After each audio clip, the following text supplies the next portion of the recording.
Hallelujah, hallelujah. प्रभु के नाम की महिमा हो। एक और बार हम सब लोग मिलकर आराधना करने के लिए प्रभु ने इन दिनों में मदद किया। मैं प्रभु का धन्यवाद करता हूँ। सभी को जय मसीह की। पिछले कई दिनों से हम लॉकडाउन में हैं और लॉकडाउन में घर पे बैठकर हम प्रभु की आराधना करते, प्रभु की महिमा करते हैं। जो लोग जहाँ हैं वह वहीं पर अपने घर से ही लोग प्रार्थना कर रहे हैं।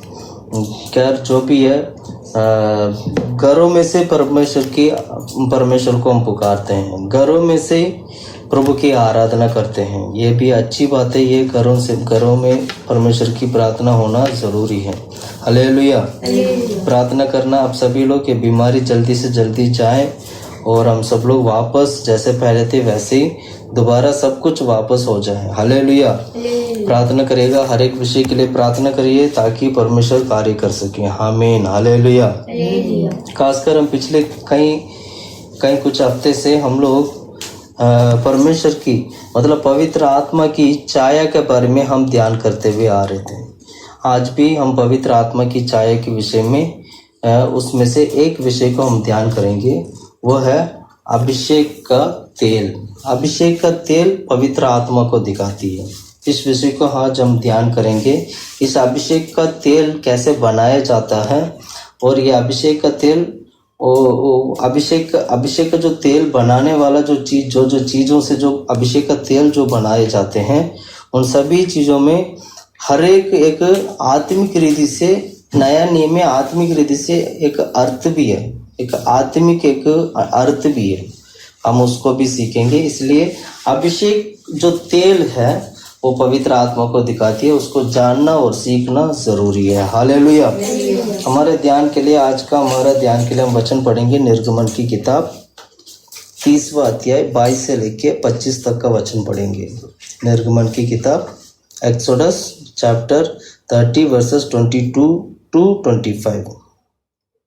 फिर यहोवा ने मूसा से कहा, तू उत्तम से उत्तम सुगंध द्रव्य ले, अर्थात पवित्र स्थान के शेकेल के अनुसार 500 शेकेल अपने आप निकला हुआ गंधरस और उसका आधा अर्थात 250 शेकेल सुगंधित दालचीनी और 250 शेकेल सुगंधित अगर और 500 शेकेल तज और 1 हीन जैतून का तेल लेकर उनसे अभिषेक का पवित्र तेल अर्थात गिंदी की रीति से तैयार किया हुआ सुगंधित तेल बनवाना। वे अभिषेक का पवित्र तेल टगरे और उससे प्रार्थना करते हैं। हालेलुया। आमीन। खुदा परमेश्वर हम तारीफ करते, प्रार्थना करते प्रभु दिया गया इस वचन के लिए प्रार्थना करते हैं। प्रभु इस वचन के द्वारा हम सभी से बात कर प्रभु। इस वचन में लिखा गया सभी बातों को खुदा परमेश्वर हालेलुया आत्मिक रीति से सीखने के लिए स्वरूप पवित्र आत्मा की छाया को पहचानने के लिए हमें मदद करो। खुदा परमेश्वर तारीफ करते, प्रार्थना करते प्रभु इस वचन के अनुसार हमारे कलीसिया में, परिवार में, हर एक जगह पर खुदा परमेश्वर हालेलुया आपकी इच्छा पूरा होने पाए। पवित्र आत्मा को पाने के लिए मदद करो। यीशु को पहचानने के लिए मदद कर खुदा परमेश्वर। हमें जो नहीं आता है प्रभु हमें सिखा परमेश्वर। हालेलुया। तारीफ करते, प्रार्थना करते, आपके हाथों में देते यीशु के नाम से मांगते हैं खुदा प्रभु। आमीन। हालेलुया। यहाँ पर अभिषेक तेल कैसे बनाया जाता है उसके विषय में लिखा हुआ। उस बनाने के लिए क्या क्या चीज मिलाया गया है और किससे मिलाकर और कैसे अभिषेक का तेल बनाया गया है। सबसे पहले अभिषेक तेल की क्या जरूरत है हमें जानना चाहिए। अभिषेक जो तेल है, अभिषेक का जो तेल है वो 3 लोगों के लिए जरूरत हुआ करता था। एक है लेवियों के लिए। लेविय मतलब जो परमेश्वर की याजक है, याजक लोगों को अभिषेक करने के लिए यह अभिषेक की जो तेल है ये बनाए जाते थे। और दूसरा है राजा लोगों को अभिषेक करने के लिए ये तेल बनाए जाते थे।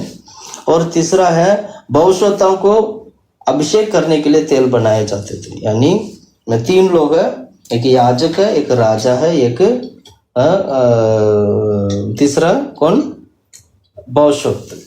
इन 3 लोगों को अभिषेक करने के लिए तेल को बनाकर, इस अभिषेक तेल को बनाकर उनके ऊपर डालते थे तो वो अभिषेक डालकर उन्हें अभिषेक किया जाते थे। Hallelujah, hallelujah.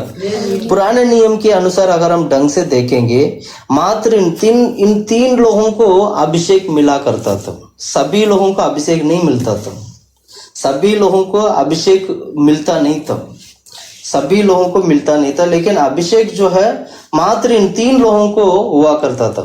लेकिन ऐसी चीजों को जब हम नया नियम में पढ़ते हैं, नया नियम में ऐसा नहीं है। नया नियम में यीशु मसीह आए, यीशु मसीह आकर, यीशु मसीह हमारे लिए याजक भी है, यीशु मसीह हमारे लिए भविष्यवक्ता भी है, यीशु मसीह हमारे लिए राजा भी है।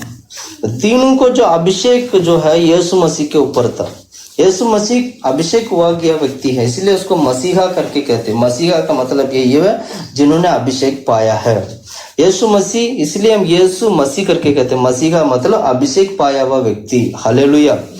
तो यीशु मसीह के द्वारा परमेश्वर की अनुग्रह हमारे ऊपर आया है, इसलिए आज हम सभी लोग पवित्र आत्मा को पाए हैं। आज हम सभी लोग पवित्र आत्मा को पाते हैं, क्योंकि ये यीशु मसीह का परमेश्वर के द्वारा मिला गया हमारे लिए प्रभु का अनुग्रह है ये। इसलिए हम सभी का ऊपर आज पवित्र आत्मा है। ये पवित्र आत्मा पुराना नियम की तरह नहीं है। नया नियम में यीशु मसीह के द्वारा हम सबको मिला है ये पवित्र आत्मा। इसलिए हम सभी लोग राजा लोग भी हैं, हम सभी लोग याजक के समान हैं, हम सभी लोग एक भविष्यवक्ता भी कह सकते हैं। क्योंकि याजक और राजा और भविष्यवक्ता की अभिषेक जो है वही अभिषेक आज हमारा ऊपर भी है। इसलिए याजक करके लिखा है, मतलब वो एक जो याजक का जो अभिषेक, एक राजा का जो अभिषेक, एक भविष्यवक्ता की जो अभिषेक है, आज परमेश्वर ने प्रभु यीशु मसीह के द्वारा, अनुग्रह के द्वारा हम लोगों को वो भी मुफ्त में, फ्री में हमें मिला गया है। Hallelujah, hallelujah. इसलिए यीशु ने क्या कहा था, यदि कोई व्यक्ति जल और आत्मा से बपतिस्मा नहीं लेगा। बपतिस्मा दो प्रकार की है, एक जल से बपतिस्मा लेना है, दूसरा आत्मा से बपतिस्मा लेना है। जल से लेने वाली बपतिस्मा जो है वो हम पानी से जो बपतिस्मा लेते हैं, जो एक जो परमेश्वर की जो दास है, पिता पुत्र पवित्र आत्मा के नाम से हमें डूबकर, पानी में डूबकर हमें बपतिस्मा देते हैं, वो पिता पुत्र पवित्र आत्मा के नाम से देते हैं। लेकिन आत्मा से लेने वाली जो पवित्र आत्मा है, जो बपतिस्मा है, आत्मा से लेने वाली जो बपतिस्मा है, वो परमेश्वर की ओर से डायरेक्टली मिलने वाली आत्मा है। उसके लिए प्रभु ने चिन्ह भी रखा है, वो चिन्ह है वो अन्य भाषा के वरदान। Hallelujah, hallelujah. अब ये पवित्र आत्मा पाने वाला हर एक व्यक्ति अन्य भाषा को भी पाता है, कि अन्य भाषा वरदान है। अन्य भाषा एक मोहर की तरह है, हमारे पर मोहर लगाए जाते हैं। पवित्र आत्मा जब हम पाते हैं तो हमारे पर क्या लगाए जाते हैं, मोहर लगाए जाते हैं। हालेलुया। मतलब हमने पवित्र आत्मा पाए हैं करके प्रभु क्या कहते हैं, मोहर लगाते हैं। इसलिए मोहर लगाए हुए लोग अन्य भाषा के साथ बातें करते हैं। प्रार्थना में प्रार्थना करते वक्त पवित्र आत्मा में जब भरते हैं तो वह अन्य भाषा में बातें करते हैं। हालेलुया। अन्य भाषा में बात करने का मतलब यही हुआ कि पवित्र आत्मा की मोहर जो चाप है वो हमारे ऊपर लगाया गया है। हालेलुया। इसलिए नया नियम में जो दिया गया जो पवित्र आत्मा है हमारे लिए बिल्कुल फ्री है, मुफ्त है। लेकिन पुराने नियम में ऐसा नहीं था। पुराने नियम में ऐसे नहीं था। पुराने नियम में राजा लोगों को अभिषेक किया करते थे, याजक लोगों का अभिषेक किया करते थे और भविष्यवक्ता को अभिषेक किया करते थे। हालेलुया। आज हम इन वचनों से अभिषेक का तेल बनाने का तरीका क्या था, उस तेल को बनाने के लिए क्या क्या सामान की जरूरत थी, बनाने का मकसद क्या था, हम इन सभी तमाम चीजों का हम सीखेंगे। इसलिए एक बात को अच्छी तरह समझना कि पुराने नियम में जो अभिषेक का जो तेल है वो पवित्र आत्मा को दिखाती है। आप इसको अच्छी तरह समझ लेना कि यह पवित्र आत्मा को दिखाती है। जब भी अभिषेक का तेल के बारे में आप पढ़ते हो तो समझ लेना वो पवित्र आत्मा है। Hallelujah, hallelujah.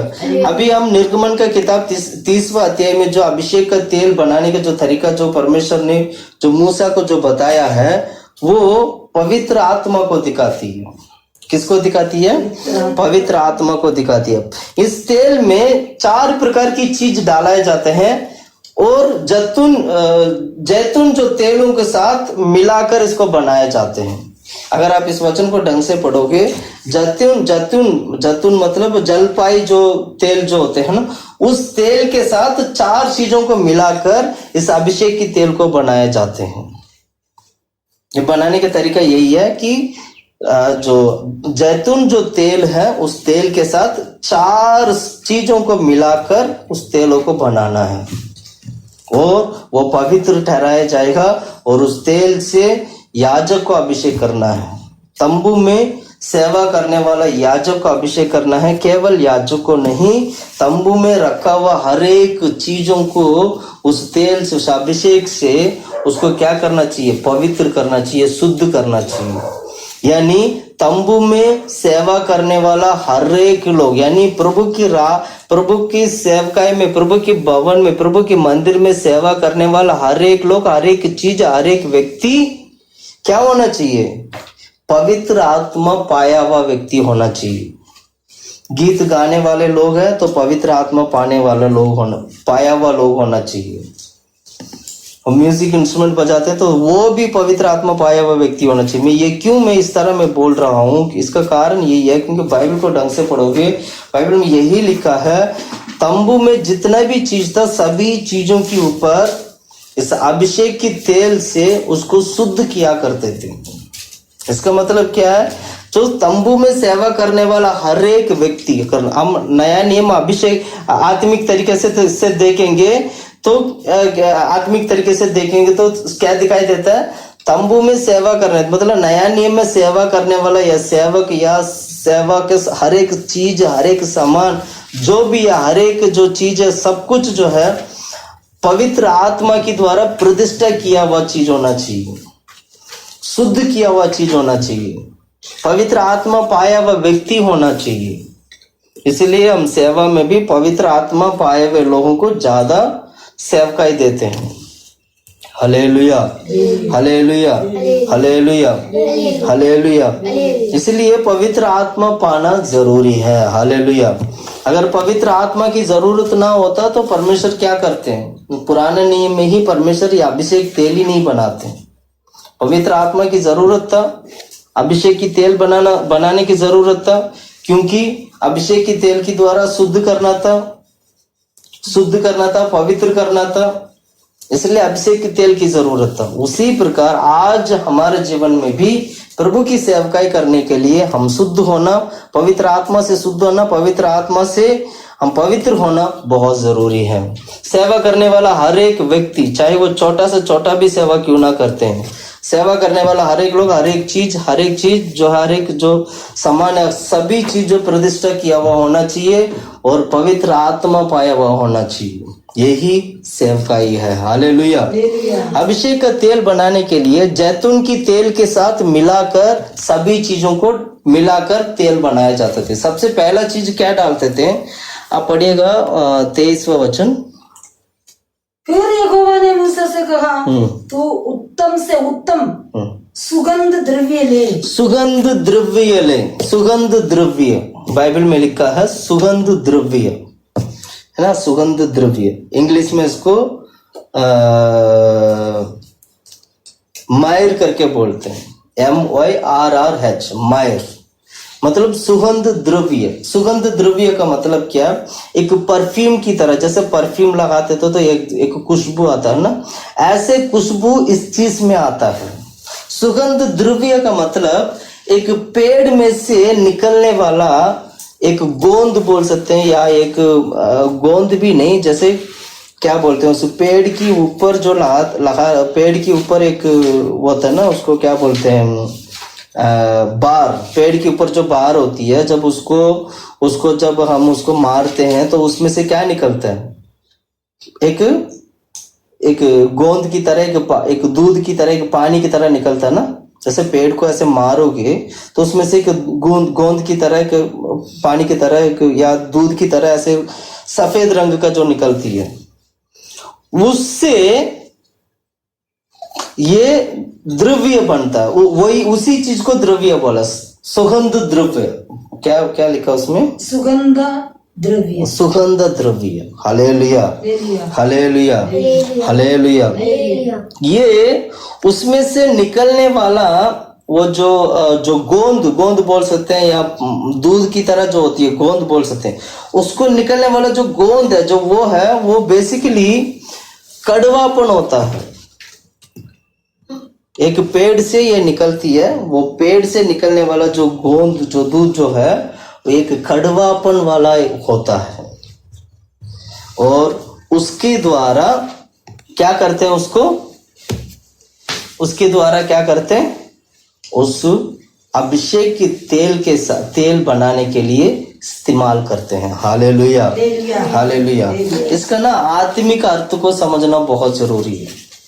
इसमें लिखा है कि वो जो उसका जो गुण, उस सुगंध द्रव्य का जो गुण है, एक है, सबसे पहला गुण तो ये है कि वो एक तो खुशबू देने वाला होता है, दूसरा है उसमें कड़वापन होती है।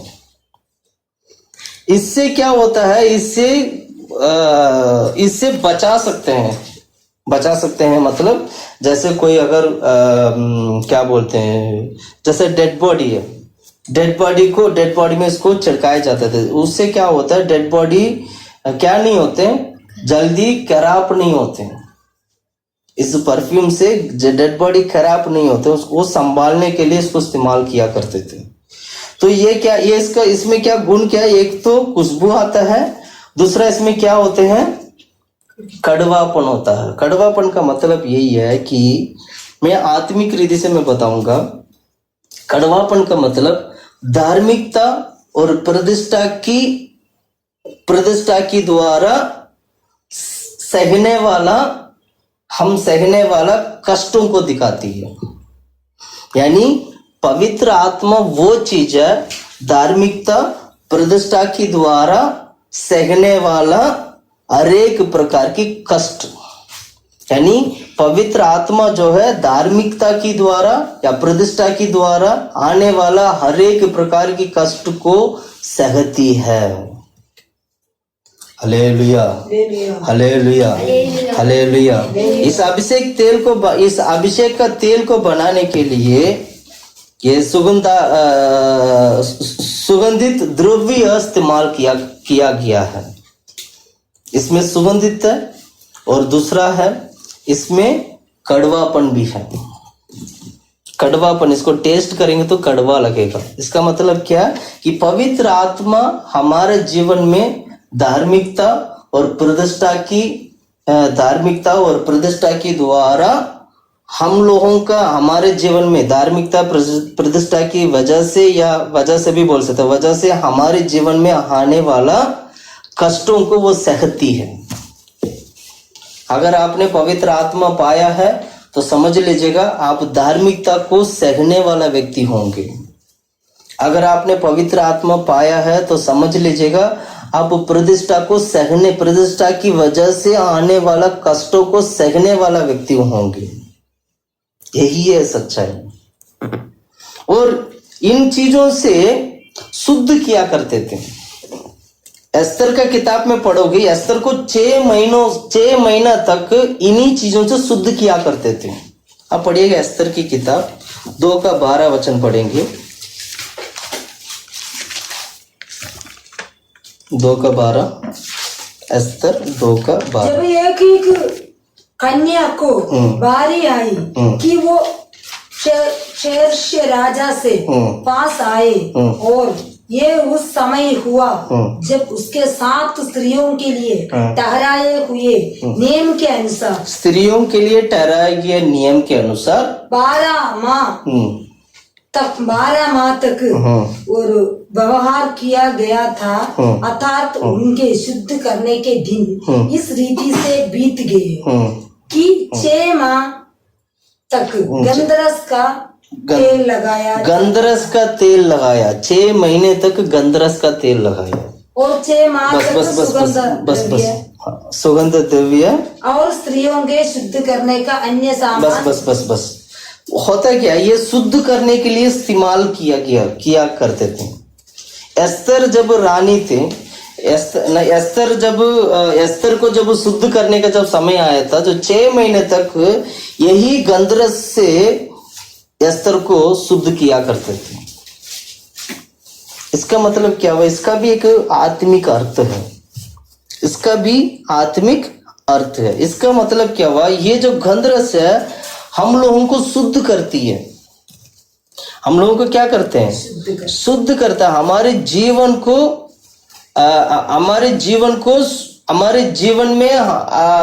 में आने वाला कष्टों की द्वारा परमेश्वर हमें शुद्ध करता है। क्लियरली अगर मैं समझाने के लिए अगर मैं बोलूंगा तो आपको और थोड़ा मैं समझाना चाहता हूँ। हमारे जीवन में आने वाला हर एक प्रकार की कष्ट, मुसीबत, परेशानियां जितना भी जो हमारे जीवन में आते हैं, वह सभी चीजों की द्वारा आपका जीवन शुद्ध होता है। इसको भूलना नहीं। मैं दोबारा बोल रहा हूं 6 महीने तक एस्तर को इस चीजों से शुद्ध किया करते थे। इस गंधरस से 6 महीने तक उसको शुद्ध किया करते थे। इसका मतलब क्या हुआ? हमारे जीवन में आने वाला कष्ट, मुसीबत, परेशानी, जो भी धार्मिकता की द्वारा, प्रतिष्ठा की द्वारा हर एक प्रकार की कष्ट, मुसीबत, परेशानी से जितना भी जो कष्ट आता है, जो उन सभी चीज जो है हमारे जीवन को, हमारी आत्मा, प्राण, शरीर, जीवन को शुद्ध करता है। शुद्ध करने के लिए परमेश्वर कभी कभी हम लोगों को कष्ट की मार्ग में लेके जाता है। हम शुद्ध होने के लिए, हम पवित्र होने के लिए परमेश्वर कभी कभी हमें कष्ट की मार्ग में लेके जाता है। कभी कभी हम बोलते हैं ना प्रभु से, प्रभु मेरे को इतना कष्ट क्यों दिया? प्रभु मुझे इतना मुसीबत क्यों दिया? मेरा जीवन में क्यों आया? कष्ट क्यों आया? परेशानी क्यों आया? मैं आपको बताना चाहता हूँ प्रिय भाइयों बहनों, परमेश्वर हमारे जीवन में आने वाला हर एक प्रकार की कष्ट, परेशानी इसलिए हमारे जीवन में आता है ताकि हम शुद्ध हो सकें, ताकि हम पवित्र हो सकें। इसका एक और उदाहरण भी मैं बता सकता हूँ। अय्यूब के बारे में आप पढ़ सकते हैं। अय्यूब क्या कहता है पता है? अय्यूब क्या कहता है? अय्यूब की किताब 23 अध्याय 10वां वचन पढ़िएगा। 23 का 10। अय्यूब की किताब 23 का 10।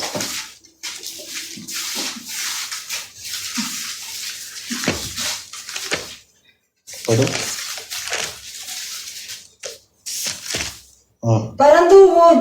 परंतु वो जानता था कि मैं कैसे चाल चला हूँ। वो जानता है, परमेश्वर जानता है कि कैसे चाल चलता हूँ। और जब वो मुझे तो लोग लेगा तब मैं सोने के समान निकलूंगा। क्या ले? कैसे? दोबारा पढ़ो सोचो। और जब वो मुझे तालेगा मतलब मुझे परकेगा, तालेगा या कष्ट देगा मुझे, तब मैं सोने के समान निकलूंगा। अय्यूब कहता है जब मैं कष्ट की मार्ग से गुजर के निकलता हूं तो मैं आखिरी सोने के समान में बनकर निकलूंगा। यह अय्यूब कहता है। प्रिय भाइयों बहनों, मैं कहना चाहता हूं आपका जीवन में आने वाला हर एक प्रकार की कष्ट, हर एक प्रकार की परेशानी आपको सोने की तरह बनाने के लिए आपको मदद करती है। यही है वो पवित्र आत्मा। आज जो पवित्र आत्मा में आप भरते हो, आज आपने जो पवित्र आत्मा पाया है, वो सोने की तरह बदलने के लिए, आपका जीवन में आने वाला हर एक प्रकार की कष्ट को सहना बहुत जरूरी है। कष्ट आता है, परेशानी आता है, हम सह नहीं पाते हैं। इसलिए सह नहीं पाते क्योंकि पवित्र आत्मा नहीं है हमारी इस शरीर में। आत्मा, प्राण, शरीर में हमारी आत्मा, हमारी प्राण, हमारी शरीर, प्रभु ने हमें जो दिया गया आत्मा, प्राण, शरीर में कभी भी हम कष्टों को सह नहीं पाएंगे, कभी भी हम परेशानी को सामना नहीं कर पाएंगे। इसलिए पवित्र आत्मा हमारे जीवन में आता है। पवित्र आत्मा की द्वारा सभी प्रकार की कष्टों को सहने की ताकत आपको मिलता है। इसीलिए अय्यूब क्या कहता है? जब मैं सब प्रकार की मुसीबत, परेशानी से जब गुजर के निकलूंगा तो मैं सोना बन जाऊंगा। ये अय्यूब का विश्वास है। ये अय्यूब ऐसे कहते हैं प्रभु की परमेश्वर के ऊपर इतना भरोसा है। आज कितने लोग परमेश्वर के ऊपर इतनी भरोसा के साथ कह सकते हैं, मैं हर एक प्रकार की कष्ट मुसीबत परेशानी में से गुजरते हुए चाहता हूं और एक दिन मैं जरूर सोने की तरह बनूंगा। कितने लोग कह सकते हैं अय्यूब के जैसा? कितने लोग ऐसे बोल सकते हैं अय्यूब के जैसा कि परमेश्वर मुझे सोने की तरह बदलने वाला है, मेरे जीवन में आने वाला कष्ट मुसीबत परेशानी से भी प्रभु मुझे सोने की तरह बनाने वाले हैं? कितने लोग कह सकते हैं? इसलिए उस गंधरस में क्या था? एक तो खुशबू था, उस गंधरस में क्या था? कड़वापन भी था। जैतून की तेल में इसको मिलाकर बनाए जाते थे, इस गंधरस को मिलाकर बनाए जाते थे। इस गंधरस को मिलाकर, गंधरस में पहले से कड़वापन है। इसका मतलब क्या है?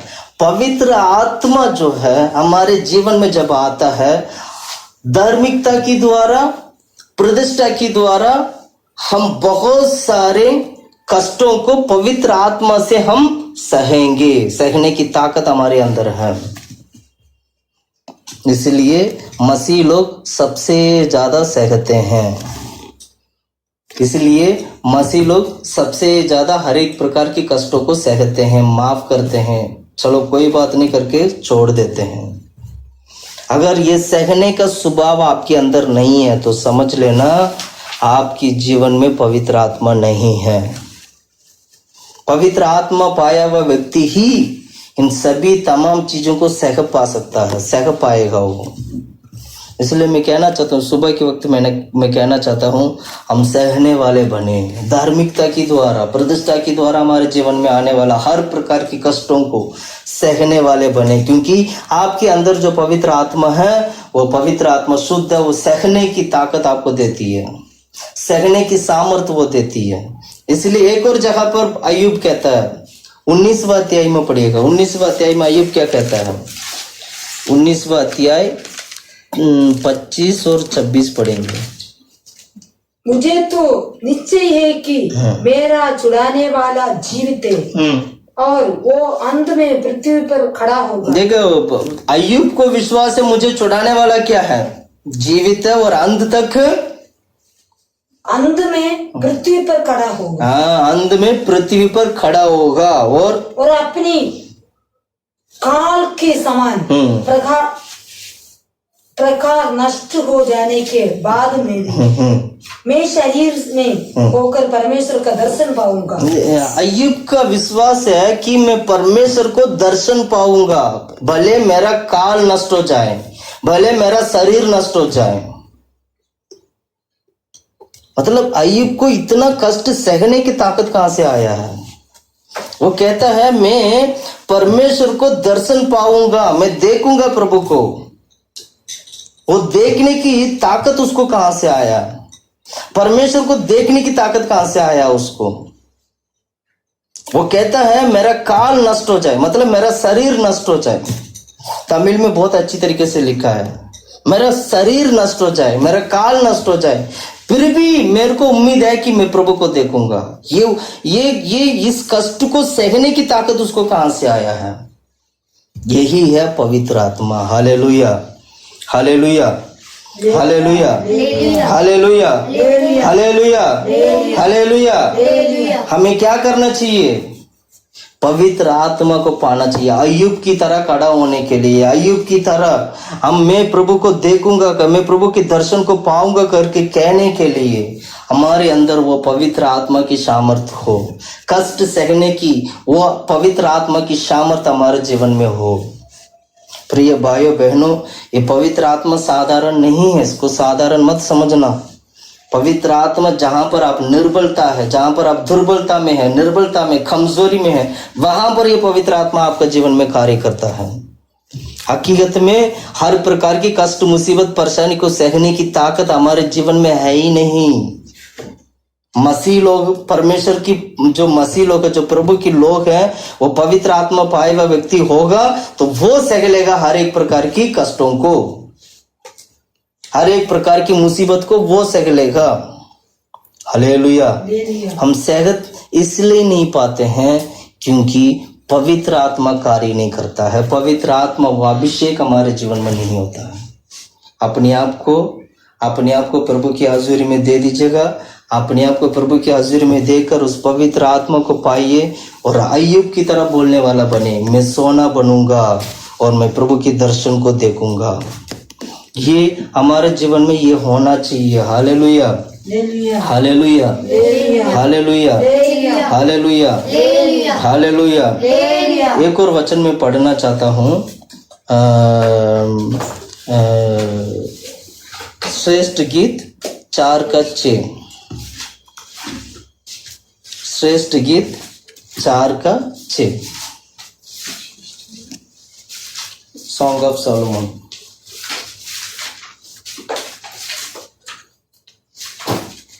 पढ़ो श्रेष्ठ गीत 4:6। यहाँ पर 2 चीज लिखा है 4:6 में। जब तक दिन ठंडा ना हो और छाया लंबी होते होते मिट ना जाए, तब तक मैं शीघ्रता से गंधरस के पहाड़ और गंधरस की पहाड़ मतलब शीघ्रता से जल्दी से गंधरस की पहाड़ और लेबान को पहाड़ी पर चला जाऊंगा। लेबानी पहाड़ी पर चला जाऊंगा। यहाँ पर एक गंधरस की पहाड़ के बारे में पढ़ते हैं और लोबान की पहाड़ के बारे में पढ़ते हैं, है ना। लोबान की पहाड़ है ना, एक गंधरस की पहाड़ है, एक लोबान की पहाड़ है। गंधरस की पहाड़ में जाना चाहिए, लोबान की पहाड़ में जाना चाहिए। गंधरस की पहाड़ का मतलब है हमारी प्रार्थना जीवन को दिखाती है। गंधरस की पहाड़ का मतलब हमारी प्रार्थना जीवन। लोबान की पहाड़ का मतलब हमारा स्तुति करने का जीवन। हम कितना स्तुति करते हैं प्रभु की हजूरी में, हम कितना प्रभु का धन्यवाद करते हैं। परमेश्वर जो परमेश्वर की हजूरी में मतलब स्वर्गराज में 24 घंटे स्वर्गदूत लोग प्रभु का धन्यवाद करते हैं। वैसे हम कितना प्रभु का स्तुति करते हैं। स्तुति करने का जीवन हमारे, स्तुति करने का वो जो स्तुति करने का जो अनुभव हमारे अंदर कितना है, हमें फर्कना होगा। Hallelujah, hallelujah. गंधरस का मतलब एक प्रार्थना की जीवन को दिखाती है। किसका जीवन को दिखाती है? प्रार्थना की जीवन। गंधरस की जीवन, गंधरस का मतलब क्या? प्रार्थना। उस जैतून की तेल में 4 चीजों को डालते हैं, जिसमें से एक है गंधरस। गंधरस का दूसरा गंधरस भी बोलते हैं और उसको सुगंधायक द्रव्य करके भी बोलते, दोनों एक ही चीज है। गंधरस और सुगंध द्रव्य करके जो बोलते हैं, ये दोनों एक ही चीज है। गंधरस का मतलब प्रार्थना की जीवन। प्रार्थना की जीवन, पवित्र आत्मा में प्रार्थना करना, पवित्र आत्मा में प्रार्थना में बने रहना। हालेलुया। ये कष्टों को सहने के बारे में हमने पढ़ा था। हमने एस्तर के बारे में पढ़ा, अय्यूब के बारे में पढ़ा। ये लोग कष्टों को सहते थे, इनका जीवन शुद्ध हुआ करते थे। तो ये हुआ कैसे? प्रार्थना के द्वारा सब कुछ हुआ है। कष्टों को सहते हैं पवित्र आत्मा में, मतलब धार्मिकता के कारण, प्रतिष्ठा के कारण हमारे जीवन में आने वाले सारे प्रकार की कष्टों को सहने के लिए प्रार्थना में बैठकर कष्टों को सहना है। इसको बोलते हैं गंधरस। Hallelujah, hallelujah, hallelujah. इसीलिए हमारे जीवन में ना, हमारे जीवन में आने वाला हर एक प्रकार की निंदा, परीक्षा और उपद्रव, हर एक चीजों में हम क्या करना चाहिए? सहने, मतलब सहने का स्वभाव होना चाहिए। अगर मैं कहूं तो ये पवित्र आत्मा प्यार की आत्मा भी है, प्रेम की आत्मा भी है। प्रेम की आत्मा इसलिए कह रहा हूं क्योंकि प्रेम सभी चीजों को सहता है।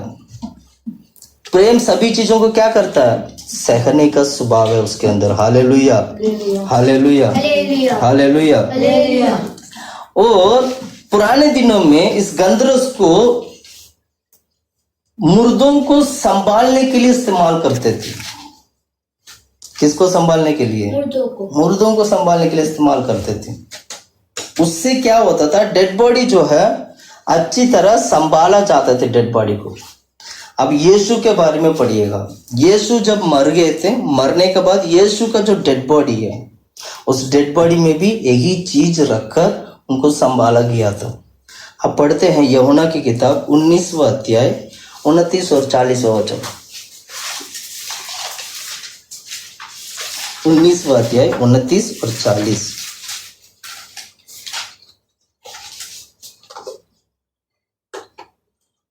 पढ़ो। निकोदेमस भी जो पहले यीशु के पास रात के गया था। रात को मतलब रात को गया था। यीशु मसीह, अब तक यीशु मसीह मर चुके थे। 50 शेर के लगभग मिला हुआ गंधरस और एल्बा ले गया। गंधरस और एल्बा ले गया। गंधरस लेके जा रहे निकोदेमस। क्यों लेके जा रहे? यीशु की शरीर को उस गंधरस को लगाकर उसको कपड़ा में उसको लपेट के उसको संभालना है ताकि बॉडी नष्ट ना हो। पढ़ो उस वचन को। निकोदेमस भी जो पहले यीशु के पास रात को गया था 50 शेर के लगभग मिला हुआ गंधरस और एल्बा ले आया। तब उन्होंने यीशु का शव लिया। यीशु का शव लिया। और यहूदियों के गाड़ने की रीति के अनुसार, यहूदियों को गाड़ने का रीति यही था कि गंधरस भी उसमें लगाना है। उनका रीति के अनुसार उन्होंने निकोदेम ने किया। उस रीति के अनुसार उससे सुगंध द्रव्य के साथ सुगंध द्रव्य का मतलब वही है गंधरस। उसके साथ कफन में लपेटा। कफन में लपेटा मतलब शरीर को संभालने के लिए, सबको संभालने के लिए ये सुगंध द्रव्य जो गंधरस है, इसको क्या करते थे? उसमें शव में डालकर उसको लपेटकर कफन में रखा जाते थे। उससे क्या होता था? शरीर नाश होने से बचता था। इसका आत्मिक अर्थ में बताता हूं। इसका आत्मिक अर्थ यह है, पवित्र आत्मा हमारी शरीर की अभिलाषा या हमारी शरीर नष्ट होने से पवित्र आत्मा में बचाता है। इसका अर्थ यह है, हमारी शरीर नष्ट होने से पवित्र आत्मा में क्या करता है? बचाता है। Hallelujah, hallelujah, hallelujah. प्रिय भाइयों बहनों, ये पवित्र आत्मा जो हमने सबसे पहले जो गंधरस के बारे में जो पढ़े थे, जो सुगंध द्रव्य के बारे में हमने जो पढ़े थे, वो प्रार्थना की जीवन को दिखाती है। प्रार्थना की जीवन कैसे होना चाहिए? प्रार्थना की जीवन धर्म और प्रतिष्ठा के द्वारा आने वाले हर एक प्रकार की कष्टों को प्रार्थना के द्वारा, मतलब पवित्र आत्मा के द्वारा प्रार्थना में क्या करना चाहिए? सभी चीजों को सहने वाला बनना है। यही है यह पवित्र आत्मा को दिखाती है। हालेलुया। दूसरा पॉइंट हमने पढ़ा। दूसरा पॉइंट पढ़िएगा। पढ़ो दूसरा निर्गमन की किताब में 30वां अध्याय निर्गमन 30 का 23 वचन पढ़ते हैं। तू उत्तम से उत्तम सुगंध द्रव्य ले, अर्थात पवित्र स्थान के शकेल के अनुसार 500 शकेल लेके उसको मिलाना। अपने आप निकला हुआ गंधरस और उसका आधा अर्थात 250 शकेल सुगंधित दालचीनी। दूसरा दालचीनी डालना है। सबसे पहले गंधरस था और दूसरा है दालचीनी। दालचीनी कितना? 250 शकेल दालचीनी। गंधरस जो है 500 शकेल था और ये जो दालचीनी है ये 250 शकेल का था। अब इस दालचीनी जो है, ये दालचीनी जो है ये भी एक पेड़ से आने वाला एक क्या बोलते हैं, पेड़ के ऊपर, मतलब एक दालचीनी पेड़ वही वो चील का जो निकालते हैं, जो साइड में से जो चील का जो निकालते हैं, जो उस बार जिसको बार बोलते हैं, है ना, वो दालचीनी है। ये दालचीनी भी किस काम की आती है? इसको भी इजिप्त में, मिस्र में शरीर को बचाने के लिए इस्तेमाल किया करते, सबको बचाने के लिए इस्तेमाल किया करते थे। किसको बचाने के लिए? सबको बचाने के लिए इस्तेमाल करते थे। ये खासकर ये गर्मी का मौसम में इसको निकालते थे, क्योंकि गर्मी का मौसम में इसमें जो रस ज्यादा होता था, तो इसलिए ये अलग अलग हो, मतलब उस पेड़ से अलग हो जाता था अपने आप, उसको निकालने में आसान होता था। इस दालचीनी को निकालने में बहुत आसान होता था, क्योंकि गर्मी के मौसम में इसको निकाला जाते थे। Hallelujah, hallelujah, hallelujah.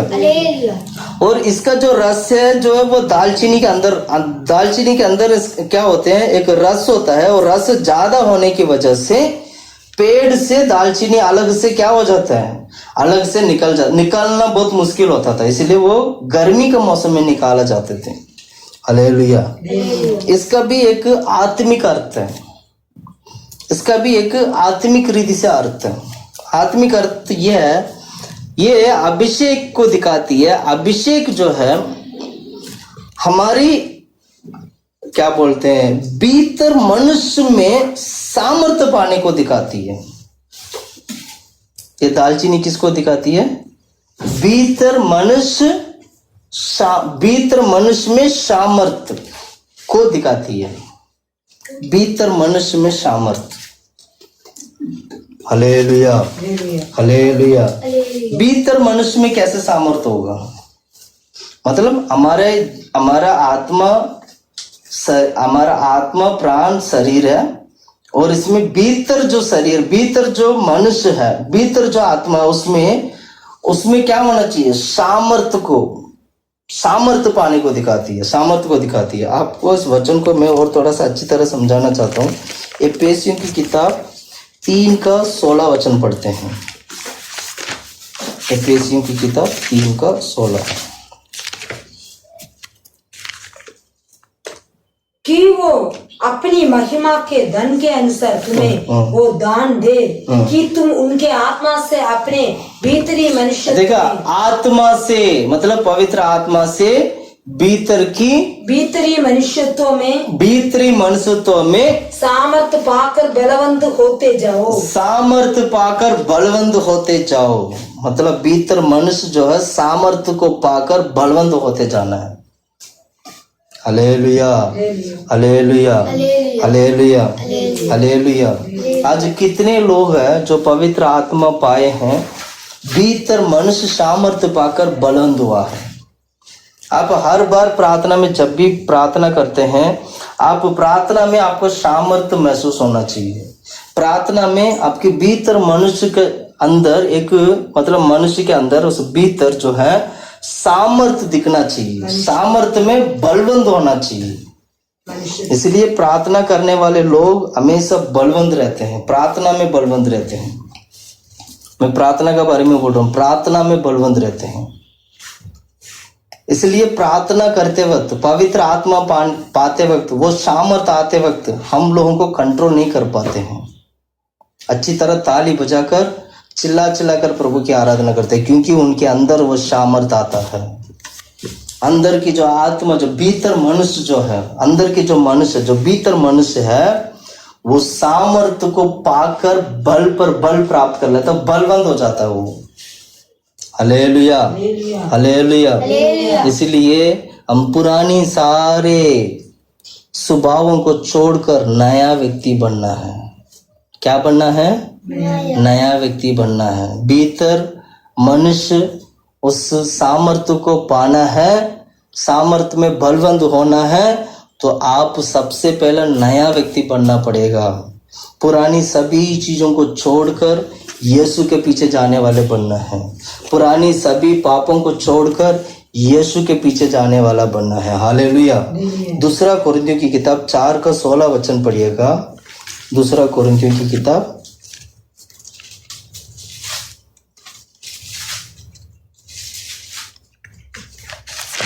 4:16। इसलिए हम याब नहीं छोड़ते, यद्यपि हमारा बाहरी मनुष्यत्व नष्ट होता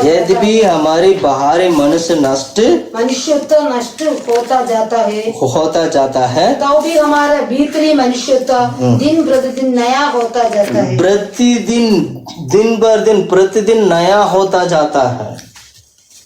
मतलब अंदर की जो मनुष्य जो है प्रतिदिन नया होते जाना चाहिए। ये नया कैसे होगा? आत्मा की द्वारा नया होगा। कैसे होगा? आत्मा की द्वारा नया होगा। मतलब बलवंत करना है इसको। क्या करना है? बलवंत करना है। क्या करना है? बलवंत करना है। Hallelujah, hallelujah. मैं दोबारा उस वचन को पढ़ाना चाहता हूँ, 4:16। इसलिए हम हियाब नहीं छोड़ते, हियाब नहीं छोड़ते, यदि भी हमारा बागरी मनुष्य तो नष्ट होता जाता है। हियाब नहीं छोड़ते मतलब क्या? हम तकते नहीं है। हाँ, तकते नहीं, हम लोग तकते नहीं है, हियाब नहीं छोड़ते। हम याब नहीं छोड़ते मतलब हम थकते नहीं है। पढ़ो, आगे पढ़ो। यदि भी हमारी भीतरी मनुष्य तो नष्ट नहीं, यदि भी हमारा बाहरी मनुष्य तो नष्ट होते जाता है। बाहरी मनुष्य नष्ट मतलब बाहर ये शरीर नष्ट होते जाता है, तो भी हमारे भीतरी मनुष्य तो दिन प्रतिदिन नया होती जाता है। हमारे अंदर की मनुष्य नया होते जाते हैं। 2 प्रकार के मनुष्य है, एक अंदर की मनुष्य है, एक बाहर की मनुष्य। ध्यान से सुनना आप लोग। अंदर एक मनुष्य है, बाहर एक मनुष्य है। बाहर की जो मनुष्य जो ये शरीर को आप देखते हैं, ये बाहर की मनुष्य है। अंदर जो मनुष्य है वो अंदर है, वो आत्मा में प्रतिदिन सामर्थ्य को पाता है, वो बल प्राप्त करता है। हम लोग क्या करते हैं? बाहर की मनुष्य को सुंदर बनाते हैं, बाहर के मनुष्य को बलवंत करते हैं। जिम चले जाते हैं, बॉडी बिल्डिंग करते हैं, एक्सरसाइज करते हैं और थोड़ा बॉडी को एकदम एक अच्छा शेप में लाते हैं। और क्या होता है? बॉडी बलवंत हो जाता है, इतना ताकत आ जाता है बॉडी में। आज कोरोना जैसे बीमारी से लड़ने के लिए गवर्नमेंट भी यही कहती है कि हमारा बॉडी में उस वायरस से लड़ने का ताकत होना चाहिए। मतलब बॉडी में इतना ताकत होना चाहिए उस वायरस से लड़ सके और आपकी बॉडी जीत जाए, ऐसे करके कहते हैं। Hallelujah, hallelujah. लेकिन पौलुस क्या कहते हैं? हम तकते नहीं है। यदि हमारी बाहर की मनुष्य नष्ट हो जाए तो भी हमारे अंदर का जो मनुष्यत्व है प्रतिदिन नया होते जाते। ये नया कैसे होते हैं? पवित्र आत्मा से नया होते हैं। इसलिए एक बात हमेशा समझना, आप 3 बार खाना खाते हैं रोज। सुबह खाना खाते हैं, ब्रेकफास्ट, फिर लंच होते हैं, फिर डिनर होते हैं। शाम के वक्त उस वक्त थोड़ा सा एक रिफ्रेशमेंट ले लेते हैं, थोड़ा सा हल्का फुल्का चाय वाय, बिस्किट विस्किट, कुछ नमकीन खा लेते हैं। तो इससे क्या होता है? बाहर की मनुष्य को खुराक मिलता है, इसलिए बाहर के मनुष्य क्या होते हैं? सामर्थ्य पा लेते हैं। लेकिन हम अंदर की मनुष्य को सामर्थ्य बनाते हैं। क्या आपके अंदर की मनुष्य बल पर बल प्राप्त करता है, प्रतिदिन नया होता है? इसको फर्क के देखिएगा। हम है ना थोड़ा सा परमेश्वर की लोग थोड़ा उल्टा करते हैं। हम उल्टा क्या करते हैं? बाहर के मनुष्य को बलवंत करते हैं, अंदर की मनुष्य को मारते हैं, उसको भूखा मारते हैं, उसको खुराक नहीं देते हैं। लेकिन वचन क्या सिखाती है? हम तकते नहीं है। अंदर की बाहर के मनुष्य बेशक नष्ट हो जाए तो भी अंदर के मनुष्य प्रतिदिन नया होते जाते, मतलब उसको हम बलवंत करते हैं। इसका मतलब क्या हुआ? बाहर के मनुष्य के लिए चिंता मत करना, भले नष्ट भी हो जाए तो भी कोई बात नहीं, लेकिन अंदर का मनुष्य ही क्या होना चाहिए? अच्छी तरीके से प्रतिदिन नया होना है, मतलब प्रभु में बल प्राप्त करना है। ये दालचीनी इसको दिखाती है। दालचीनी का मतलब क्या है? अंदर के मनुष्य आत्मा में बलवंत होना है, सामर्थ्य को पाना है। Hallelujah, hallelujah, hallelujah. इसलिए पौलुस क्या कहते हैं? मैं प्रतिदिन मरता हूँ। पौलुस क्या कहते हैं? मैं प्रतिदिन मरता हूँ। निकालो 1 कोरिन्थियों की किताब 15:31 वचन। 1 कोरिन्थियों की किताब 15:31 वचन। 15:31। हे भाइयों, मुझे उस घमंड की शब्द जो हमारे मसीह यीशु में है तुम्हारे विषय में करता हूँ कि मैं प्रतिदिन मरता हूँ। मैं प्रतिदिन क्या करता हूँ? मरता हूँ। Hallelujah, hallelujah. एक व्यक्ति प्रतिदिन किस में मरना चाहिए? बाहर की शरीर बेशक प्रतिदिन मर जाए कोई बात नहीं, अंदर की शरीर, अंदर की आत्मा, अंदर की मनुष्य वो प्रतिदिन नया होते जाना, वो मरना नहीं चाहिए। लेकिन हमारा सिस्टम तो उल्टा है। बाहर की शरीर बहुत अच्छा होता है, अंदर की आत्मा प्रतिदिन मरता है। अगर ऐसे होगा तो ये तो गारंटी है हम स्वर्ग नहीं जा पाएंगे, नरक ही जा पाएंगे। हालेलुया। अपना स्वभाव को बदल लीजिएगा। Hallelujah, hallelujah. अपनी स्वभाव को क्या करना है? बदलना है। चलो अब अंदर की मनुष्य को बलवंत करने के लिए क्या करना चाहिए? 3 चीजों को बताता हूं। अंदर की मनुष्य को बलवंत करने के लिए आपको विश्वास में बने रहना है। दूसरा है प्रभु के ऊपर आशा रखना है, या परमेश्वर के आगमन के ऊपर आशा रखना है। तीसरा है परमेश्वर की प्यार में बने रहना है। 3 चीजें, विश्वास, आशा, प्रेम। हालेलुया। मतलब विश्वास आएगा तो आपका अंदर की मनुष्य बलवंत हो जाएगा। कैसे विश्वास? परमेश्वर की प्रतिज्ञा को ऊपर विश्वास करना।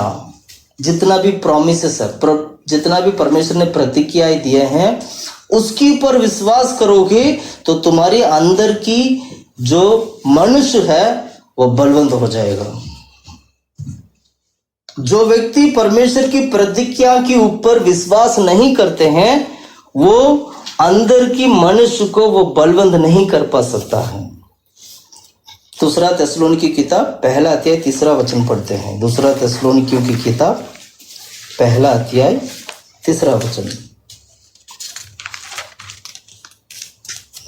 हे भाइयों, तुम्हारे विषय में हमें हर समय परमेश्वर का धन्यवाद करना चाहिए, और ये उचित भी है। ये उचित भी है इसलिए कि तुम्हारा विश्वास बहुत बढ़ता जाता है। तुम्हारे विश्वास बहुत बढ़ता जाता है, और तुम सबका प्रेम आपस में बहुत ही बढ़ता जाता है, यहाँ तक कि हम आप परमेश्वर की कलीसिया में तुम्हारी विषय में घमंड करते हैं कि जितने उपद्रव और क्लेश तुम सहते हो। बस हमारे विश्वास जो है परमेश्वर की प्रतिज्ञा के ऊपर होना चाहिए।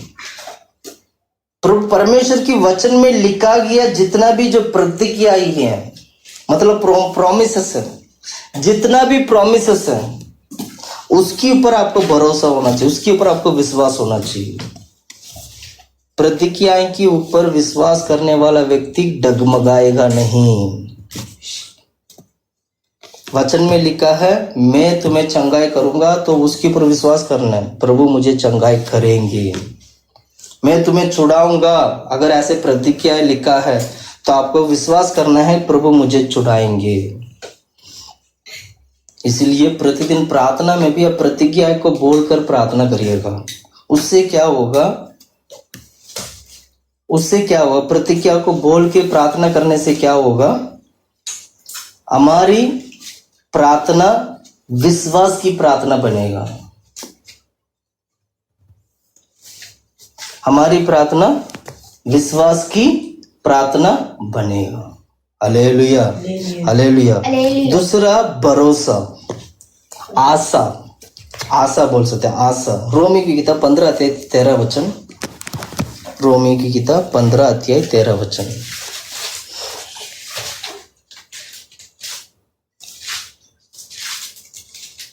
पढ़ो।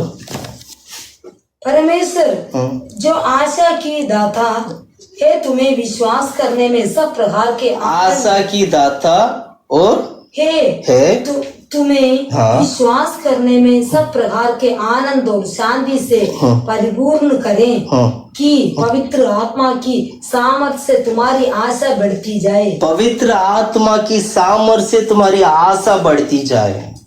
पवित्र आत्मा की सामर्थ्य से तुम्हारी आशा बढ़ते जाएगा तो तुम्हारी भीतर मनुष्य जो है क्या होगा, बलवंत हो जाएगा, वो बल पर बल प्राप्त करेगा, वो प्रतिदिन नया होते जाएगा। तीसरा है परमेश्वर का प्रेम।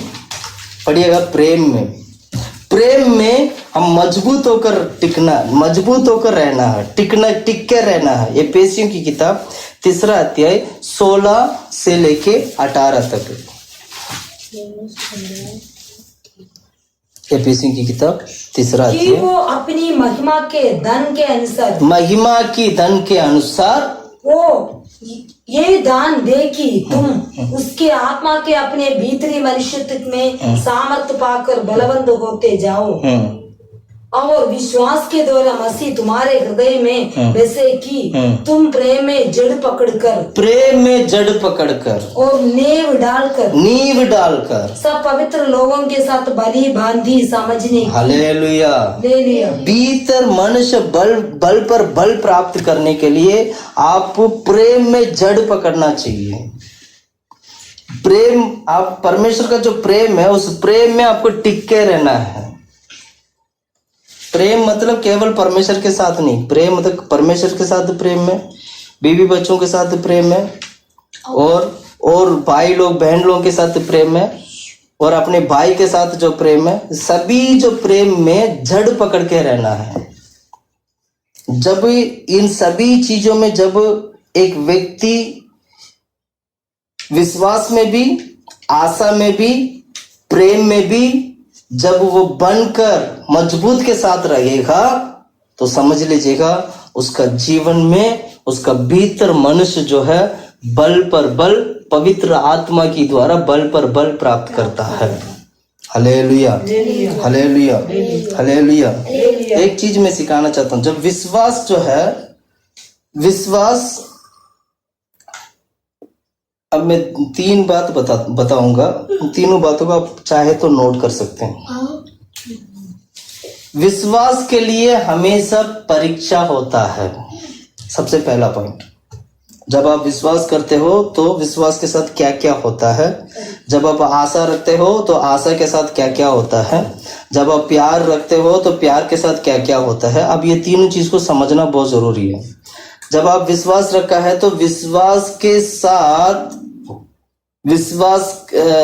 विश्वास के लिए परीक्षा होना जरूरी है, पहला पॉइंट। दूसरा है आशा के लिए कष्ट को सहना जरूरी है। आशा प्राप्त करने के लिए कष्ट को सहना जरूरी है। पहला, विश्वास में बने रहने के लिए, विश्वास के लिए परीक्षा के मार्ग से विश्वास को पाया जाते हैं, और आशा पाने के लिए या आशा में बने रहने के लिए कष्ट की मार्ग में आपको जाना पड़ेगा। तीसरा है परमेश्वर की, मतलब प्रेम में बने रहने के लिए परखाया जाना जरूरी है। परखाया जाते हैं कि इसको कितना प्रेम है हमारे ऊपर। परमेश्वर परखाते हैं कभी कभी। क्यों परखाते हैं? क्योंकि परमेश्वर की प्रेम कितना है करके देखने के लिए। तो ये तीनों चीज, विश्वास परीक्षा के द्वारा, आशा कष्टों की द्वारा, और प्रेम परखने वाला जो परखा जाता है उसके द्वारा होते हैं। इसलिए हमें क्या करना चाहिए? प्रतिदिन, जैसे पौलुस ने कहा, प्रतिदिन क्या होना चाहिए? हमारे भीतर की आत्मा, भीतर की जो मनुष्य जो है बल पर बल प्राप्त करना चाहिए। यही है ये दालचीनी। जो दालचीनी के बारे में हमने जो देखा था, ये दालचीनी उस जैतून तेल के साथ मिलाया जाते थे। दालचीनी का अर्थ यही है। Hallelujah, hallelujah. तीसरा, उसमें क्या मिलाया गया था? पढ़िएगा निर्गमन की किताब, जल्दी पढ़ते हैं। निर्गमन की किताब 30वां अध्याय 30 का 23 वचन। तू उत्तम से उत्तम सुगंध द्रव्य ले, अर्थात पवित्र स्थान के शकेल के अनुसार 500 शकेल अपने आप निकला हुआ गंधरस और उसका आधा अर्थात 250 शेकेल सुगंधित दालचीनी और 250 शेकेल सुगंधित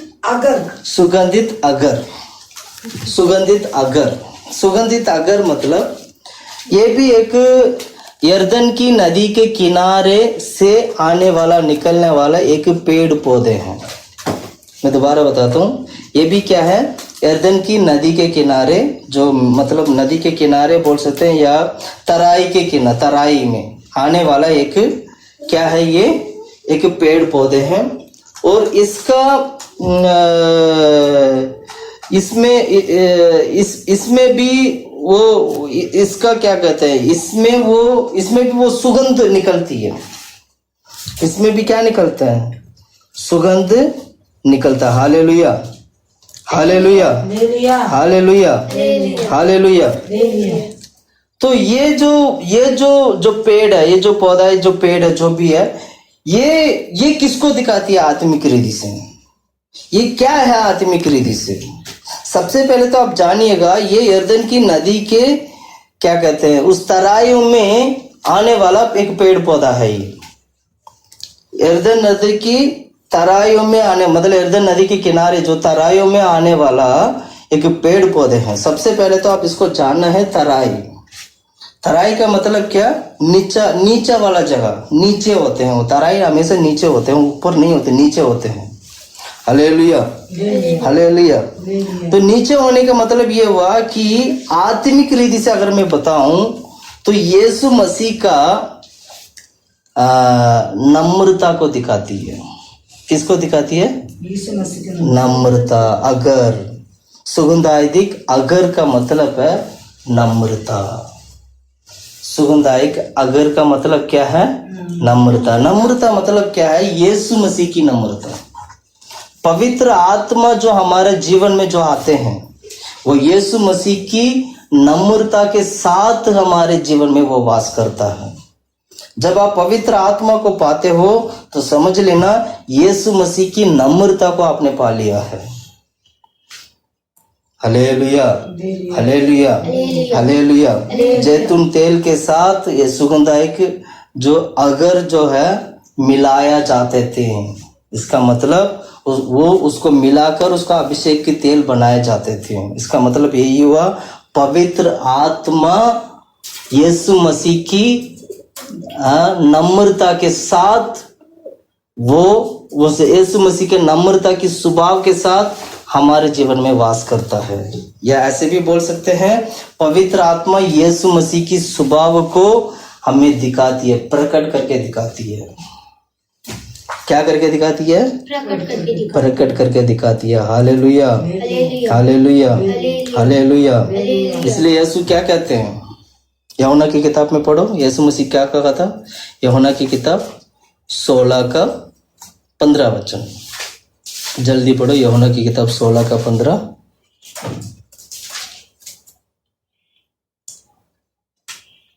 जो कुछ पिता का है वो सब मेरा है, इसलिए मैंने कहा कि वो मेरी बातों में से लेकर तुम्हें बताएगा। मेरी बातों में से लेकर तुम्हें बताएगा। मेरी बात क्या?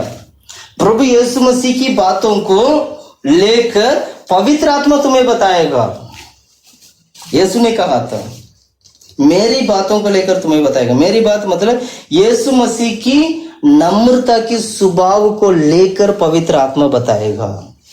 इसका मतलब पवित्र आत्मा को पाने वाला हर एक व्यक्ति यीशु मसीह के स्वभाव के साथ जीवन बिताने वाला होना चाहिए, क्योंकि पवित्र आत्मा यीशु मसीह की नम्रता को प्रकट करके दिखाती है।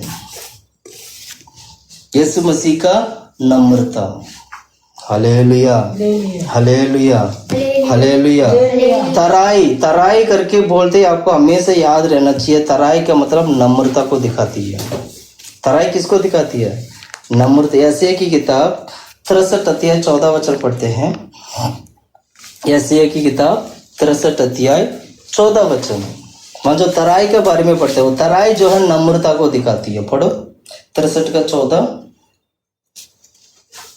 और घरेलू पशु तराई में उतर जाता है, जैसे ही यहोवा की आत्मा ने उनको विश्राम दिया। यहोवा की आत्मा ने उनको विश्राम दिया, मतलब जैसे कि यहोवा की आत्मा ने उनको विश्राम दिया।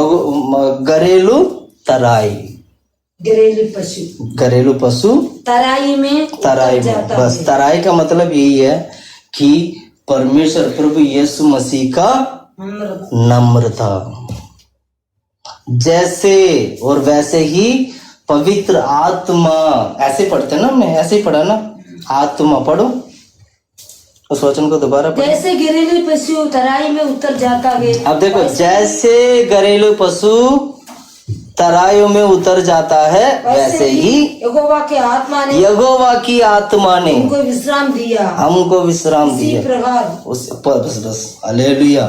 इसका मतलब क्या हुआ?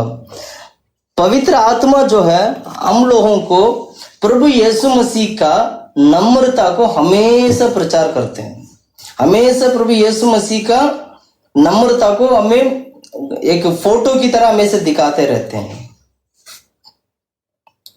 जब भी आप घमंड करते हो तो तुरंत पवित्र आत्मा आपको याद दिलाती है, यीशु मसीह का स्वभाव देखो, ऐसे नम्रता था, और तुम कहाँ हो आज। Hallelujah, hallelujah.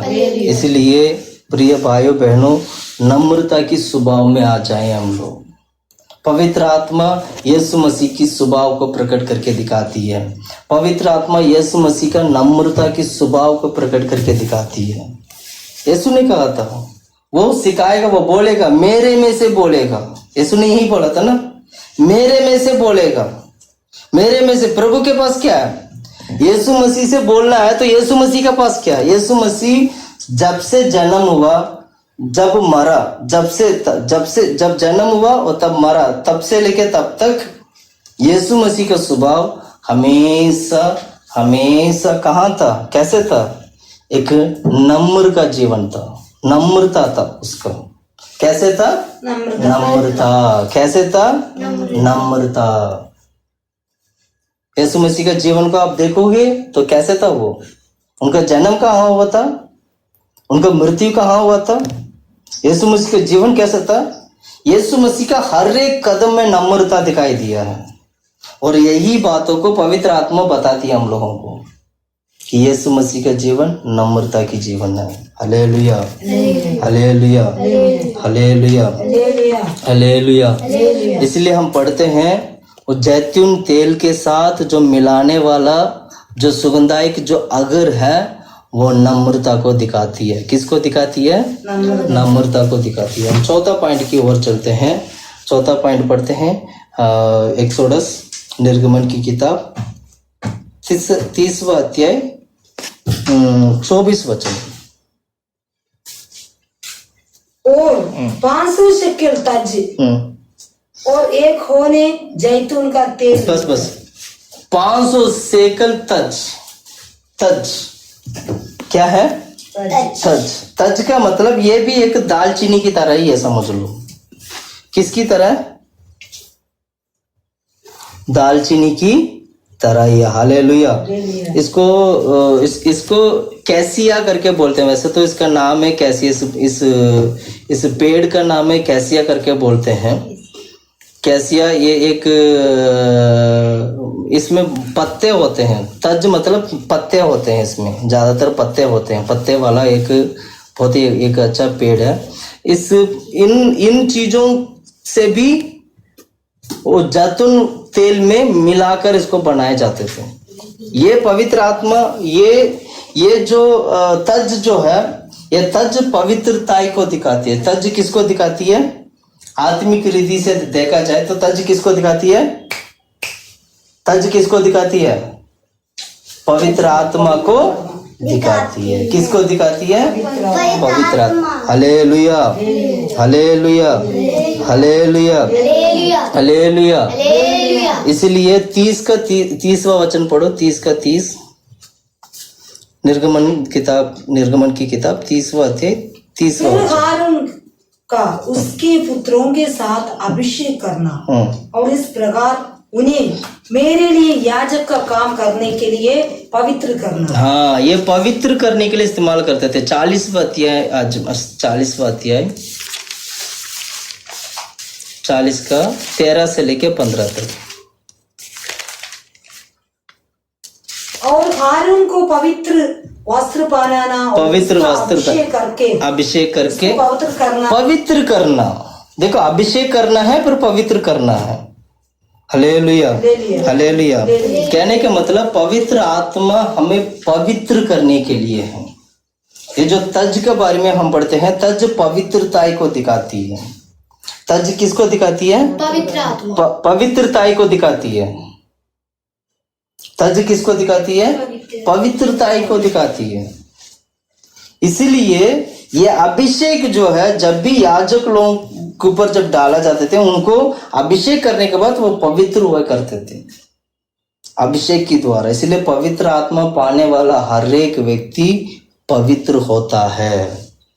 क्या होते हैं? पवित्र होते हैं। इसलिए कोई भी ऐसे कोई चीज हमारे जीवन में नहीं आना चाहिए, ऐसे कोई चीज हमारा मन में नहीं आना चाहिए। सारे बुरी पापों को छोड़ना है। पापों के लिए हम मरकर, पापों के लिए हम मर चुके हैं, अब हम नया हो चुके हैं। मसीह में सब कुछ, सब लोग नया है। मसीह में सब लोग क्या है? नया है। पढ़िए इब्रानियों की किताब 9वां अध्याय 14 वचन पढ़ते हैं। 9 का 14, इब्रानियों की किताब 9 का 14। वहां पर हम क्या पढ़ते हैं? पढ़ो।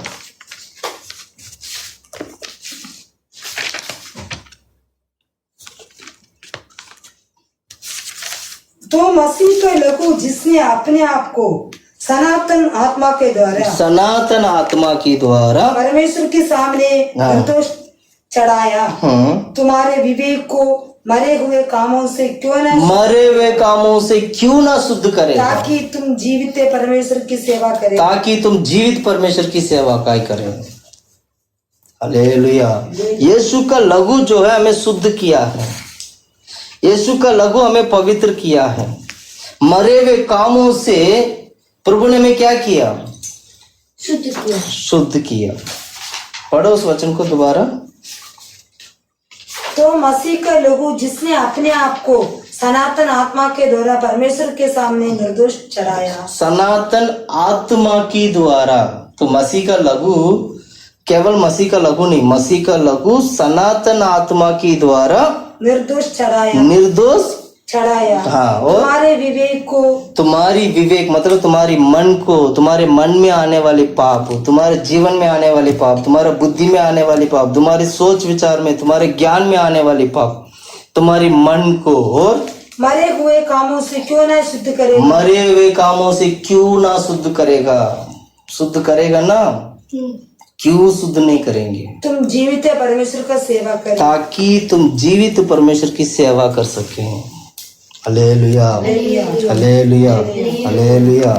इसलिए विश्वास के साथ आगे बढ़ना है। यीशु मसीह के ऊपर विश्वास करना है। यीशु मसीह का लहू सभी पापों को क्या कर देती है? शुद्ध कर देती है। आत्मा सभी पापों से हमें शुद्ध कर देता है। इसीलिए अभिषेक का जो तेल हमारे ऊपर जब डाला जाएंगे तो हम सभी पापों से हम शुद्ध हो जाते हैं।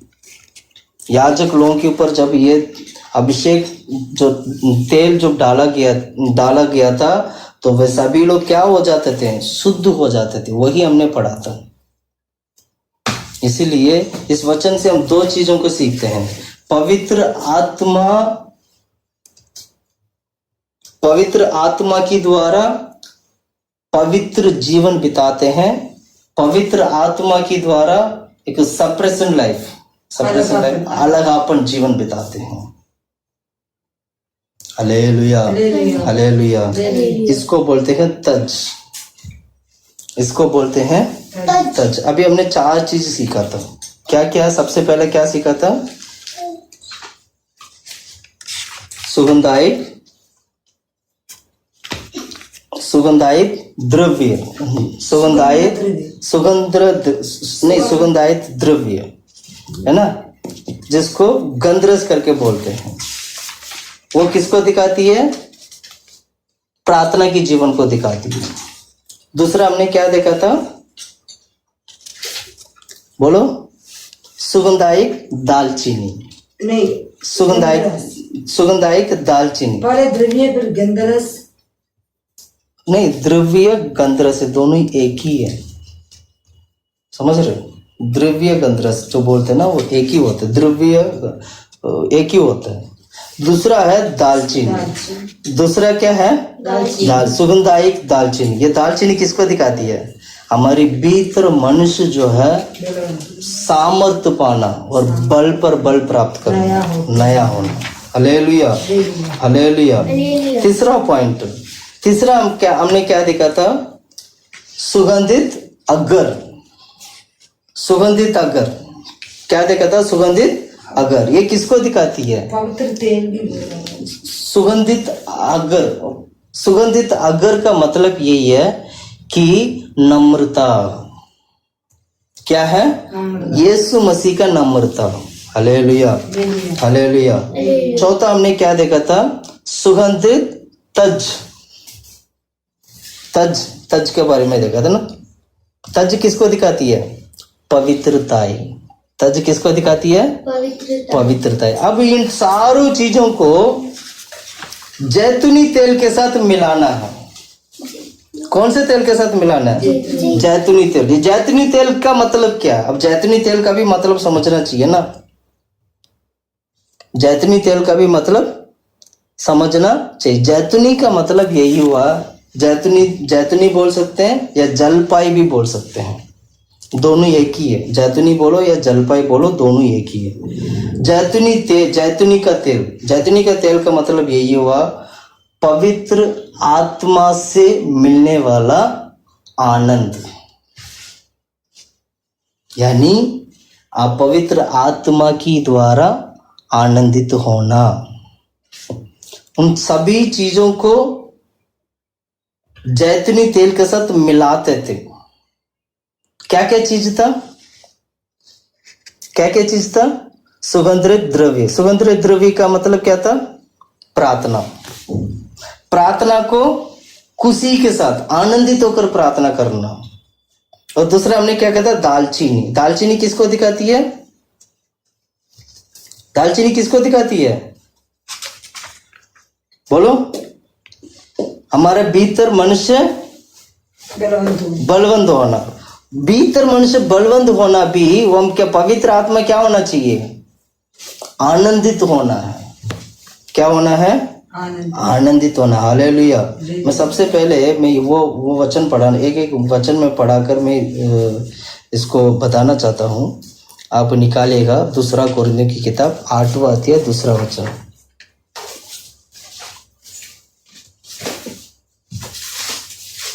8 का 2 कि क्लेश की बड़ी परीक्षा में उनके बड़े आनंद और भारी कंगालपन में उनकी उदारता बहुत बढ़ गई।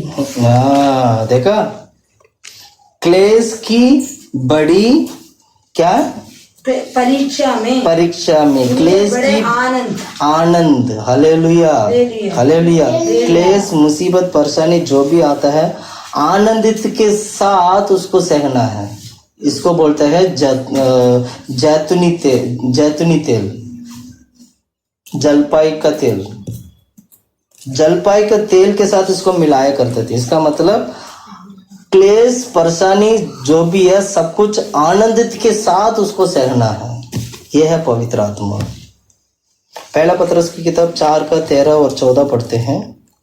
पहला पतरस की किताब अध्याय 4 13 14।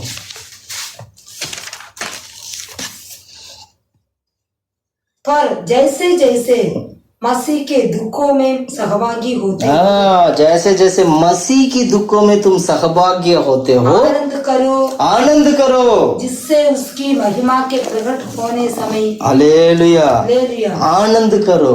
जैसे जैसे दुख में, मसीह की दुख में हम सहभागी होते हैं, वैसे वैसे क्या करना है? आनंद करना। इसको बोलते हैं क्या नाम है?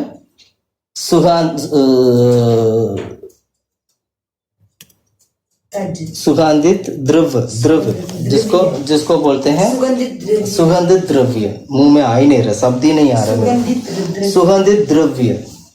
Hallelujah hallelujah. अगला है सुगंधित दालचीनी। वो दालचीनी जैतूनी तेल के साथ मिलाना है। दालचीनी का स्वभाव क्या था? भीतर मनुष्य बलवंत होना, ये दालचीनी का स्वभाव। दालचीनी का अर्थ यही था। अब बलवंत होना भी कैसे होना चाहिए? भीतर मनुष्य बलवंत होने के लिए हमने क्या पढ़ा? हमने 3 चीजों को पढ़ा था। विश्वास, आशा, प्रेम। मतलब विश्वास, आशा, प्रेम के साथ अब आनंद के साथ अब आगे बढ़ना है। यही कोलोसियों की किताब 1:11 में लिखा। पढ़ो 1:11 कोलोसियों की किताब 1:11।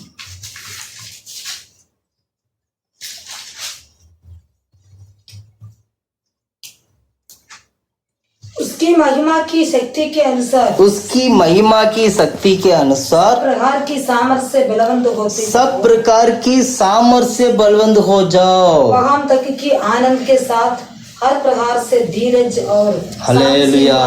आनंद के साथ सामर्थ्य को प्राप्त करना है। मतलब पवित्र आत्मा आनंद के साथ तुम्हें सामर्थ्य को प्राप्त करना है। कहीं पर भी दुख नहीं होना चाहिए। तीसरा पॉइंट हमने क्या देखा था? अगर देखा था। क्या देखा था? अगर। बोलो क्या देखा था? अगर देखा था। सुगंधित द्रव्य। सुगंधित द्रव्य अगर। अब ये इस अगर को जैतूनी तेल के साथ मिलाना है। तो अगर का स्वभाव क्या था? अगर का स्वभाव क्या था? नम्रता। क्या है? नम्रता।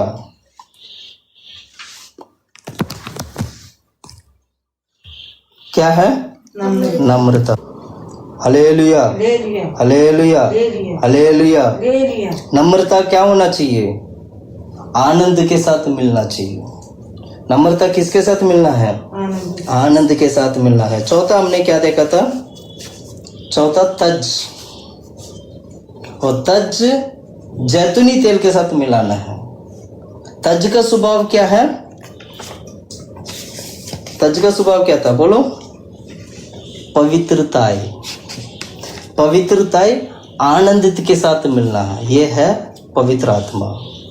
इसके लिए एक वचन पढ़ाना चाहता हूं मैं आपको। 1 पतरस की किताब 1 अध्याय। 1 पतरस की किताब 1 अध्याय